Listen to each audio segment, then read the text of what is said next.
Soit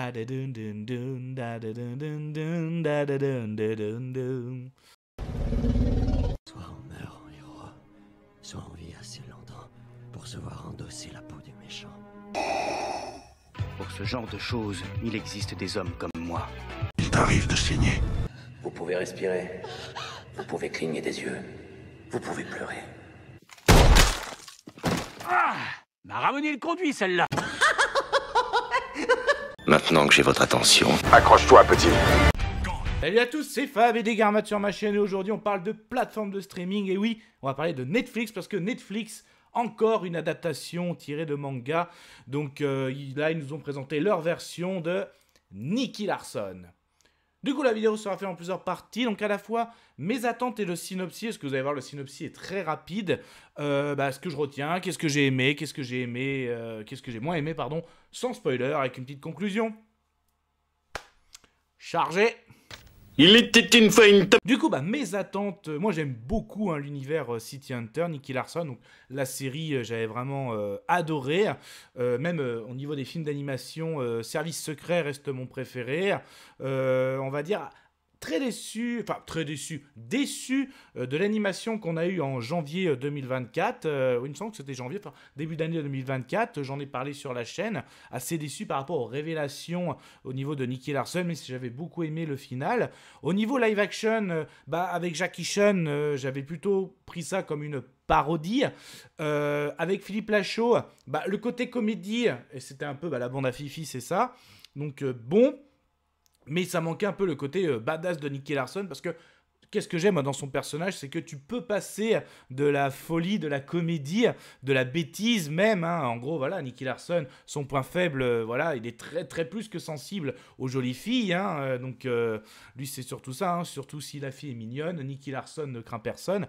Mais d'un claquement, juste en entendant un bruit de chargeur, il peut devenir, ça devient même le meilleur tireur, le meilleur au corps à corps, enfin même le meilleur dans sa spécialité. Donc c'est ça, il peut passer à la fois de la bêtise humaine à la badassitude.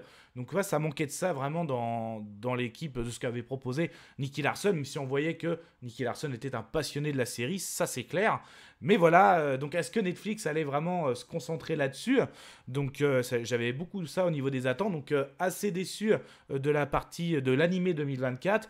Et aussi, le dernier live action, il manquait pour moi le côté badass. Alors, est-ce que Netflix allait répondre à ça? Et si je fais un lien aussi avec les adaptations, justement, de manga de Netflix, donc j'ai découvert One Piece que j'ai aimé, j'ai hâte de voir la suite. J'ai découvert Yu Yu Hakusho, que j'ai aimé aussi. Assez déçu de Avatar, le dernier maître de l'air. Donc, voilà, on peut pas plaire à tout le monde. Donc là, et Nicky Larson, en film, parce que les autres c'était des séries, donc là en film, donc je pensais même que c'était une série pour vous dire Nicky Larson, donc franchement, et puis là en plus avec un acteur japonais, donc vraiment tout ça, on avait tout pour faire, de passer un bon moment, de savourer ce Nicky Larson, donc, et le synopsis, en fait c'est assez simple, c'est en fait une sorte de, pas de prequel je dirais, l'origin story de la formation du duo Laura-Nicky, donc il y a une aventure, donc on voit au début Nicky qui travaille avec Tony, s'il y en a qui connaissent l'histoire, il va arriver quelque chose à Tony, et forcément ça va lancer cette aventure, et forcément Laura et Nicky, des liens vont se resserrer forcément, et justement pour vous dire, le fameux binôme connu de la série Nicky et Laura, en gros se forme à la fin de ce film. Donc ça fait comme une origin story, c'est un petit peu comme l'agence touriste que beaucoup connaissent la série, je pense, et le film qu'on a eu en live action, c'était l'origine, comment avait été formée l'agence touriste. Là c'est pareil, on a un peu l'origine de comment a été formé le duo Nicky-Laura, là d'une autre version que Netflix nous a proposé ça. Voilà. Du coup, qu'est-ce que je retiens? Qu'est-ce que j'ai aimé? Qu'est-ce que j'ai moins aimé? Et c'était chouette. Ah, ça craint. Ah, immonde. je t'aime plus que 3 fois 1000. J'aime bien commencer par le casting et celui qui joue notamment Nicky Larson. Je le trouve très très bon parce que oui, là je suis content. On a un Nicky à la fois toujours aussi obsédé par les femmes. Donc quand il est dans la bêtise, il a des mimiques de visage. C'est très très bon. Même le corps, il a une chorégraphie de la banane. Il le dit de façon de plus humoristique. Voilà, cette femme m'a donné la banane justement. Et je trouve que c'est bien fait, bien adapté pour du 2024 par rapport à ce côté de Nicky Larson. Ça fait partie de son personnage. mais c'est bien adapté. Et pareil, les scènes d'action sont super. Dès le début, d'ailleurs, une scène d'action entre lui et Tony, j'ai beaucoup aimé. Donc, franchement, très très bien. Donc là, il était aussi bon, enfin l'acteur, le personnage même, il est aussi bon dans l'action que dans les mimiques Nicky Larson humoristiques. Et ça, j'attendais ça, et du coup, ça m'a vraiment satisfait. Beaucoup aimé aussi, à la fois, Netflix a voulu proposer sa version de Nicky Larson. Alors, ce n'est pas accurate au manga, de toute façon, c'est presque impossible que ce soit du copier-coller, surtout de l'animation manga jusqu'à live action. Mais quand même, il y a des liens, notamment la scène où, c'est un mini spoil, mais c'est l'histoire de Nicky Larson, la mort de Tony. Donc, c'est vrai que là, on a une pluie, mais une certaine pluie sans trop en dire, et je trouve que c'était très bien fait. Le pourquoi du comment, parce que justement, Nicky et Tony avaient été embauchés par une femme pour retrouver une jeune demoiselle qui était en détresse, et en fait, ils vont vite se rendre compte que cette demoiselle était aussi poursuivie par un fléau, où la police de Tokyo est déjà dessus aussi, qu'apparemment une certaine drogue traînerait dans les rues de Tokyo, et ceux qui le consomment, notamment, c'est beaucoup des jeunes délaissés, voire des SDF, et justement, ils seraient pris de folie de violence, même leur violence serait, leur force serait augmentée, et c'est pour ça qu'il y a une recrudescence de violence dans Tokyo, et derrière il y a tout aussi le côté mafieux aussi, la pègre de Tokyo qui opère derrière tout ça. Donc en fait tout ça va ramener à une autre histoire, parce que justement par rapport à ça, Tony a perdu la vie, donc et ça justement ça va faire à la fois, ils la connaissaient mais ils n'avaient vraiment jamais échangé entre Nicky et Laura. Donc Laura, oui, on va dire, je vais dire pour la vidéo, la sœur de Tony, ok. Donc, et c'est pour ça, après, justement, ils vont essayer de retrouver la personne qui était la première mission de Tony et Nicky, par rapport, c'est stupéfiant, tout ça, et ils vont se retrouver à ce qu'on connaît chez Nicky Larson, à faire le garde du corps. Donc là aussi, ça aussi, c'est sympa, parce que cette personne, notamment, est connue sur les réseaux sociaux en tant que cosplayer, donc ils vont... notamment il va la protéger pendant les séances de cosplay, et ça c'est vraiment pas mal du tout, des bonnes scènes d'action et à la fois très théâtrales où Nicky Larson je trouve joue très très bien. Laura aussi commence à découvrir à la fois le côté de Tokyo, enfin les dessous de Tokyo, le métier aussi par rapport à Nicky Larson. J'aime beaucoup aussi son appartement, il y a les petits détails comme le salon avec le canapé en léger contrebas, j'ai beaucoup aimé. Bon, il a une belle bibliothèque, un beau bureau, il a toujours sa fameuse collection qui lui dit que c'est de la documentation personnelle, enfin voilà, une expression un peu comme ça, voilà. Et justement sur la fin on a un super final où en gros on part sur la vengeance, on va venger la mort de Tony, des super scènes d'action. On a Nicky Larson au début, moi ça m'a un peu surpris, je spoil un tout petit peu.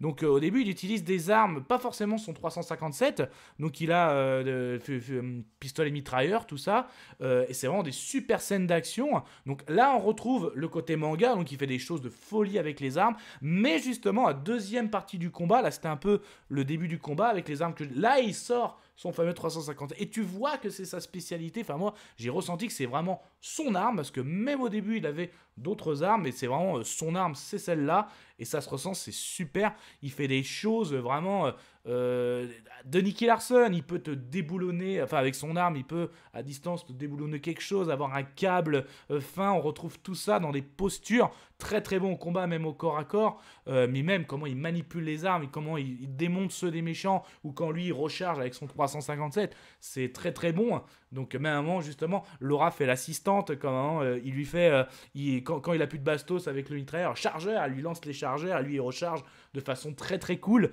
et ça j'ai vraiment bien aimé. On a aussi à la fin la scène émotion, justement Nicky Larson toujours aussi badass, même si Laura a soif de vengeance. Ça m'a rappelé aussi beaucoup un épisode où il y avait une cliente une des premières clientes d'ailleurs dans les premiers épisodes de la série, où justement une cliente à Nicky voulait tuer un malfrat, elle n'y arrive pas, et c'est là qu'il y a la fameuse phrase qui est dans le générique, je l'ai dans le générique de mes vidéos, c'est pour ce genre de choses, il existe des choses, des gens comme moi. Donc ça, moi j'ai vu la ref en tout cas. Je vais conclure. Donc moi franchement j'ai passé un très bon moment. Alors mais comme c'est un côté pas prequel mais origin story, tu sens que tu es vraiment au début des aventures de Nicky Larson et de Laura, parce que là, c'est vraiment la formation, donc c'est vraiment comme un début. Donc, est-ce que ça annonce une suite? On ne sait pas. Je pense que Netflix va regarder le succès, est-ce que les acteurs sont partants? Enfin, il y a plein de choses à prendre en compte, mais c'est pour ça aussi que moi, c'est un bon Nicky Larson, mais ça reste encore de l'origin story Nicky et Laura. Voilà. Donc, c'est pour ça, donc j'ai bien aimé, mais c'était pas non plus un grand film pour moi, Nicky Larson, mais j'apprécie beaucoup la version que nous a proposée Netflix. Donc voilà, bah, du coup, je vais donner mon avis sonore, et pour moi, ce sera un... Je suis content, je vomis. Voilà, mais ça, ce n'était que mon avis. Faites votre propre avis. À vous de juger. Et puis n'hésitez pas à vous promener sur la chaîne, hein. Donc il y a tout type de playlist pop culture, donc que ce soit des films d'action, mais aussi de la fantasy, du fantasy, de la science-fiction. En tout cas, prenez soin de vous, que ce soit devant les plateformes de streaming, tout type d'écran, DVD, Blu-ray. On n'oublie pas la belle toile de cinéma. Et du coup, cette année, en termes de City Hunter, alors, entre l'animé qui a fait des révélations, entre Netflix qui nous a proposé sa version, vous en êtes où au niveau du City Hunter? On peut en parler dans les commentaires. Prenez soin de vous. Kenavo. Je vous souhaite une agréable soirée. Désolé pour le bordel. Au revoir.